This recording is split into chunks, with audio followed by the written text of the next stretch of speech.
What's up, Western Oregon? Here we are with episode 9 now of the TD show, fresh off that Mariota interview. We are going to keep the momentum rolling and do a fun little countdown that I've been doing every Tuesday on air, Top 10 Tuesdays, where I'm counting down the 10 most important players for Oregon and Oregon State. We are getting dangerously close to football season, aren't we? Less than 50 days away, about 5 or 6 Saturdays away. I mean, I am excited. I am feeling the excitement. I've been watching, those hype videos on YouTube where some 12-year-old makes an edit, like hyping up the next season. And I mean, it is a great time.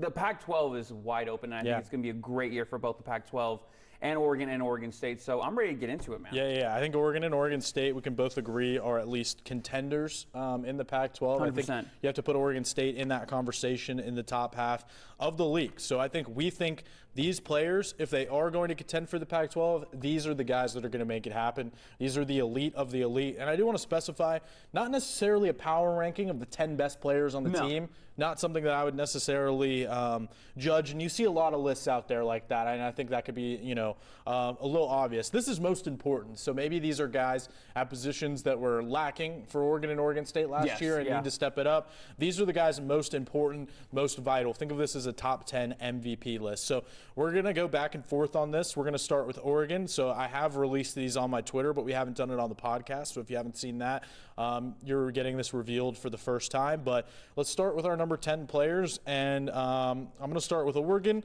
and I'm going to go with Tez Johnson. I think this guy is a speed demon out there on the edge. We saw what he could do in the spring game, taking a couple catches for big yardage, scoring a touchdown in the spring game on a ridiculous play. And I think couple things there. I think he's an absolute jitterbug in open space. He brings speed that Oregon really needs and maybe was lacking in some areas. They had the big outside guys like Troy Franklin and Dante Thornton, who's gone, but I didn't feel like they had that jitterbug in the open field that can really make things happen, juking people out. And then the chemistry with Bo Nix. He's a really productive guy at Troy, where he had 2 really good seasons, all Sun Belt last year. But he also brings the chemistry with Bo Nix that I think is going to be hugely important in this offense.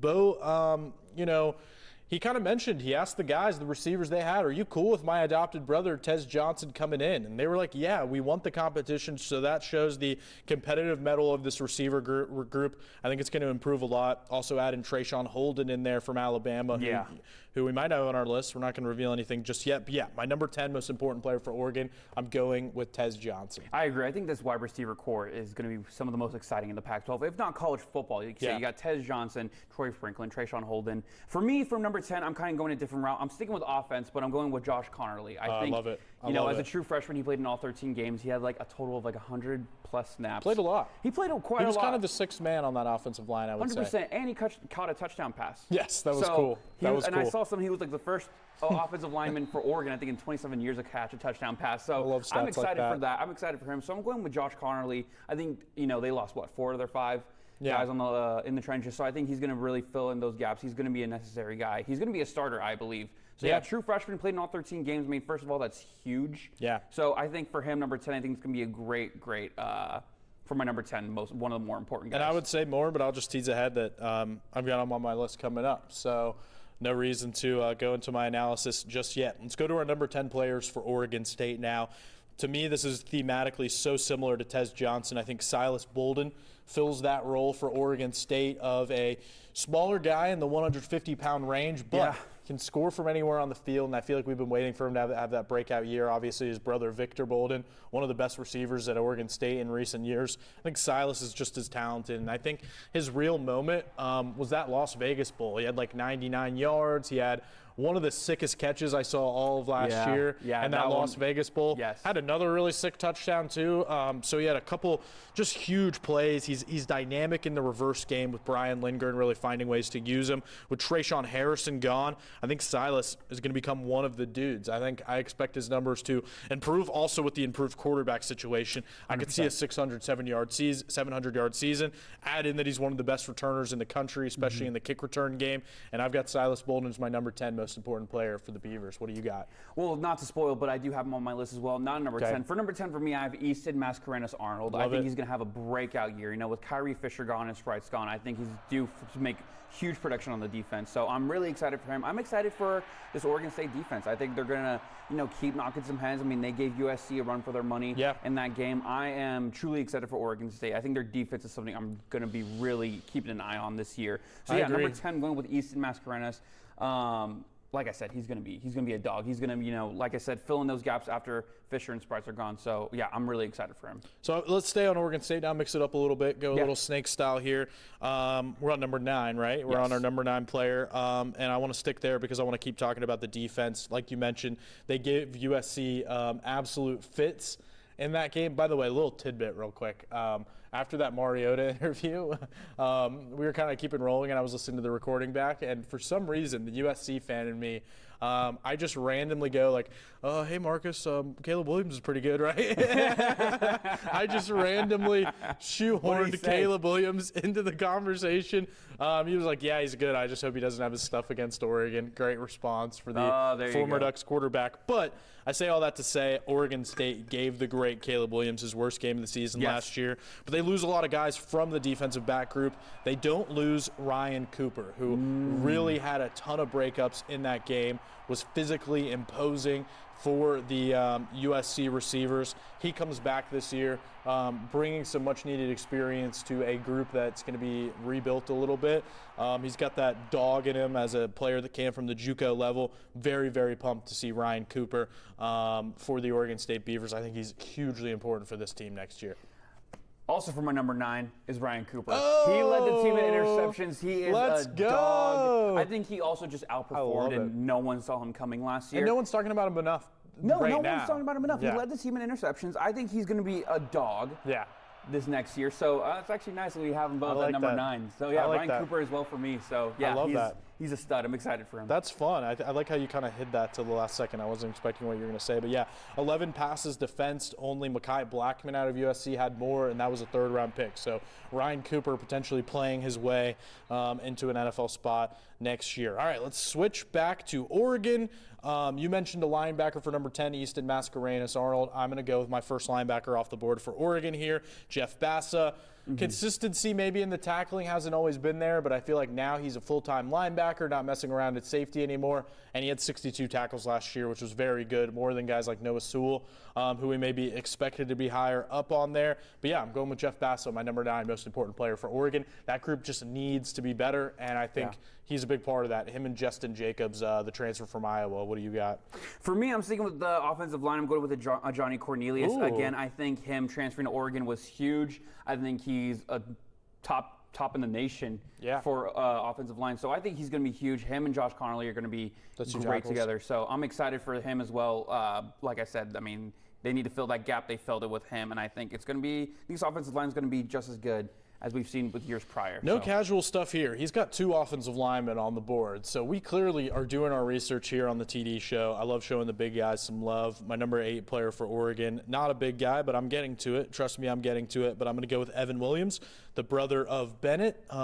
Speaking of transfers, kind of at that group of 5 level, like Tez Johnson, this guy was an all-conference performer, but he was in the Mountain West for Fresno State. 2-time all-Mountain West performer. Now he gets to step up in competition, play for the big boys at Oregon. I think he can lay the lumber, brings a little bit more in coverage than maybe Bennett Williams. A little more versatile. Bennett has even gone on the record and said that Evan's better than him, which you don't see brothers ever say. So to me, that shows that he's the real deal. He's a special player. I'm excited for him. So what are we at now? We're at 8. We're at our number 8 player for Oregon. Let's stick with Oregon. I'm kind of going all crazy here in order, but I'm going to go with Jamal Hill. I think it's going to be really interesting. He had a career-high 50 tackles this last year, just behind Bassa, who had, 50, or how much did he have? 62, yeah. 62. So I think he's going to be another, and they're switching him from safety to linebacker, which I think is an interesting move. So I'm very excited for Jamal Hill, see what he does this year. He's got his his 5th season because of the whole COVID availability thing. But I am very excited for Jamal Hill. I think he's going to keep improving those tackles. I mean, 50 I like that one. Yeah. So I like that one. That's very similar to my Jeff Bassett take there, for sure. My number, I'm just mixing all around, but we're going to go back to Oregon State. All right, let's do it. My number 8, maybe we should have gone in order for each team. Now, let's not question anything. Let's just keep rolling. Everything's going great here on the TD show. And everything went great for this guy. This is my spiciest take out of all of these. Let me hear Danny. Going with Aiden Childs as my number 8 most important player for Oregon State. You might hear that and be like, well, Aiden Childs isn't going to play. He might redshirt as a freshman. I don't think that's happening. I think he's too talented. And I think when you look back at Jonathan Smith's tenure, rarely has the same quarterback started every single game. Stuff can happen in this sport. Injuries can happen. I think Aiden Childs had a better offseason than Ben Gilbranson, so I think he'll be the backup quarterback behind DJ Uiagalelei. I think his time will come. Maybe they use him in a package. I mean, this is a guy that can run.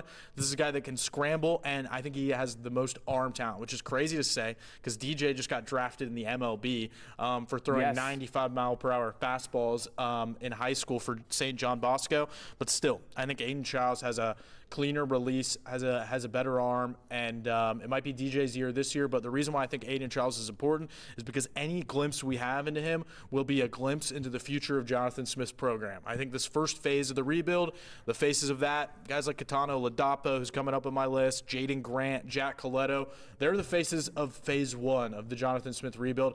Aiden Childs will be the phase of phase 2. I think he is one of the most talented players that Jonathan Smith brought into Corvallis. I mean, like little rumors around the Willamette Valley. I heard he kind of was the biggest dog at that spring game. Everyone was mostly impressed with Childs. I mean, you say phase 2 like this is an Avengers thing. I'm excited for him as well. I am truly excited. But yeah, I mean, I remember reading that the spring game. He was the one that was low-key shining the most. He had the arm talent. He was fast. So rumors in the Willamette Valley. Rumors in the Willamette Valley, man. A little birdie told me. But yeah, so I'm excited for that. So what'd you say, Ronald? Ronald Clark. Gotta have him as a guest on the show. Also, sticking with Oregon State, I'm gonna go with Silas Bolden. I have him a little higher on my list. I think he has a potential to break out and be DJ's number 1 target. I think he's really gonna shine. He's a dog, no matter what you say. His size, it doesn't even matter. I mean, you already pretty much gave him a recap, but I think he's gonna really shine right there. I think he easily lead the team in receptions. But yeah, so he's gonna be my number 8 for Oregon State. All right, so should we close out with Oregon State right here for number 7 and then close out with Oregon after that? Yeah, let's close it out. So I'll talk about a guy you already mentioned, Easton Mascarenas-Arnold. He is vitally important. I remember last year watching fall camp and being like, who is that short dude just like flying all around the field making tackles? That was Easton last year. Worked his way on the field. I like saying his name on TV because you could kind of be like, hey, Mascarenas. All right. I'll see myself out. That was terrible. That was awful. That was awful. Not being edited out, though. Again, everything going swimmingly here on the TD show. He's very important. You have Omar Spates leaving. Easton is the returning guy at that inside linebacker core. Easily the best linebacker they bring back. He's hugely important to keeping this defense afloat next year.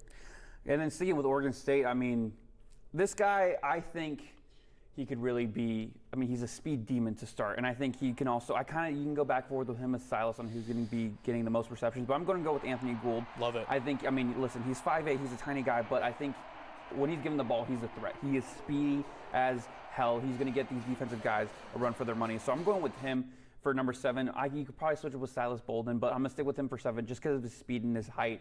Kind of rooting for the guy. He's 5'8", he's tiny. They have small receivers over there, but it super small receivers. Kind of works for them. I don't know. Historically, too, like Brandon Cooks wasn't a bigger guy. Yeah. Victor Bolden was a small guy, so it's kind of their type, I feel like, if they have one. Yeah, so that wraps up Oregon State. I like Anthony Gould, too. He's coming up on my list. In a few weeks or two, maybe even sooner than that. All right, now let's close out Oregon with our number 7 most important players. We'll revisit this list maybe later on in the coming weeks and go further. But another guy you mentioned, Josh Connerly. You know, we say they lose 4 starters, a little bit deceptive because Connerly played a lot, JPJ played a lot, Stephen Jones and Marcus Harper had different roles last season. So they lost 4 starters in a way, but they do bring back around 4 or 5 guys that have experience, like Cornelius, how you mentioned. I think Connerly's the most talented. I think you saw that in the coaching staff when that celebration after they got the commit from him was the most celebration I've ever seen that is from true. them They did lose about their getting minds a for guy. him. Because it's so important. You have to keep linemen on the West Coast if you actually want to win a national championship. I think two guys are probably the most important gets of the Dan Lanning tenure so far. Christian Gonzalez was a huge reason they won 10 games last year. 100%. And Josh Connerly is going to be a huge reason that they could win 10 games this year and beyond. Who you got to close out Oregon? For me, this might be kind of a hot take, but I'm going with Terrence Ferguson. I know he's injured, but I think, from what we saw with him and Bo Nix last year, they had 5 touchdowns, and I think when he comes back, he's supposed to come back at the start of the season. We'll see, but I think in this second half of the year, when we're starting to get these much closer, you need to close out these games.